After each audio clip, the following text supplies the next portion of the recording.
Now pay attention, Mumble. This is a very clever and very expensive piece of equipment. The QL2000 Small Group Simulator. You're here for your training. We need to see how you get on in a typical small group scenario before we unleash you on an alpha course. What does this button here do? Don't touch that. In fact, don't touch anything. Just sit there. Right. Now. Whoa. This is your alpha training manual. Use it if you get in trouble. Great. And, just put these on, will you? Oh, cool! Oh, wow, look! There's an alpha small group sitting right there. I can just reach out and touch them. Hello. You do pay attention, Mumble. Now, listen. You have 3 lives. Every time you get something horribly wrong, you lose a life. Right. But the good news is you can win it back by saying something useful. Do you think you can manage that? Absolutely. Let's go. Just one more thing. Here. Wow. Is that one of those brand new super powerful mini computers that can retask a military satellite in 3 seconds? No, it's an extra strong mint. Your breath stinks. Now, good luck.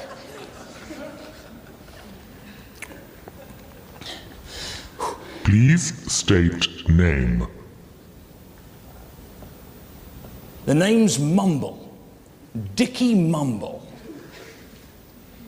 Welcome to your Alpha Small Group. Group activation will commence in 3, 2, 1. Okay, so here we all are then. Everybody happy? Sorry it's a bit cold in here. At least we got the love of Jesus to keep us warm.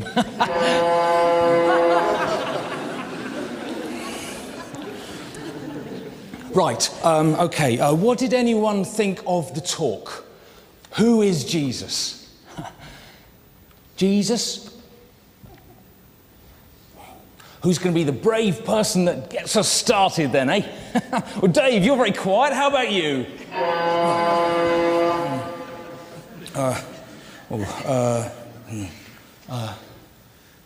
Oh, yes, Paul. Well, I personally find it really exciting to think that not only has Jesus walked on the earth, but he's coming back again. Oh, yes. I was watching the Super Spirit channel on cable just yesterday, and this man called Brian said that Jesus was coming back again soon, maybe even as soon as next Thursday. Thanks, Paul. That's a very powerful thought. But what does anyone else feel about the resurrection? What does anybody think about the idea that Jesus died and rose again and he's with us today? Yes, Melissa. Oh, that's cool. I mean, I know I've done it.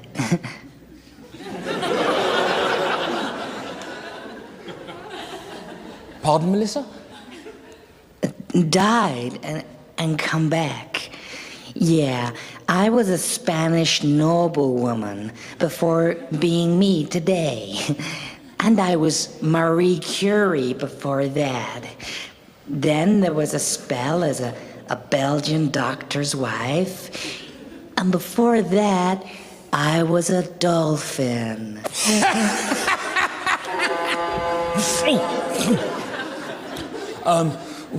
Yeah. Yeah. How interesting. You think so? I could tell you so many stories. You should see my crystal collection. I've got one for every incarnation. The one from being Joan of Arc. Oh, that's particularly lovely. What a load of old tripe. Nigel? No, come on. That's a load of rubbish.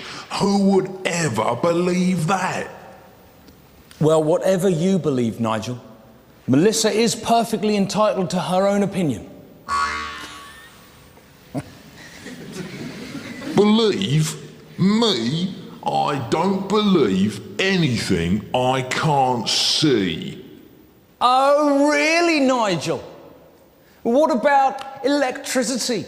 What about oxygen? What about the fact that the sun still exists even though it's dark outside? Do you see what I mean, Nigel, do you? Yeah, I agree. I mean, I'm not a Christian or anything, but I think you'd be mad to just dismiss the whole thing just because you haven't experienced it for yourself. That's actually making a huge statement of faith in itself. I think it's better to stay open-minded and to ask the right questions. Like what, Jane? Well, like, why, if he is all-loving, would God create us with the propensity for evil?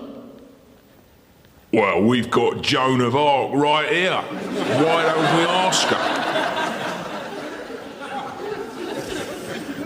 God ever tell you why he made us all so nasty?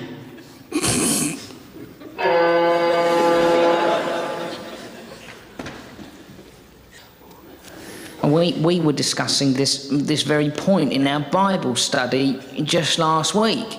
What I found very helpful was to take it right back to the beginning of Genesis. John says that in the beginning was the Word. And as we look at the original Greek, we find that the two words for word, logos, what God has said, and rhema, what God is saying, is it's very helpful. Thanks again, Paul. Still, we're nearly out of time this evening, but Jane's question was a really good one. How can God allow suffering? Over the next week, you might want to look at some books on the subject. There's a very good chapter in the book, Searching Issues. So it's 9:45, and we need to finish always on time. At least that's what the vicar tells us in team training. So let's end with a prayer. Pray. Yes. Anybody want to pray? Dave, you've been very quiet. Cat got your tongue, mate.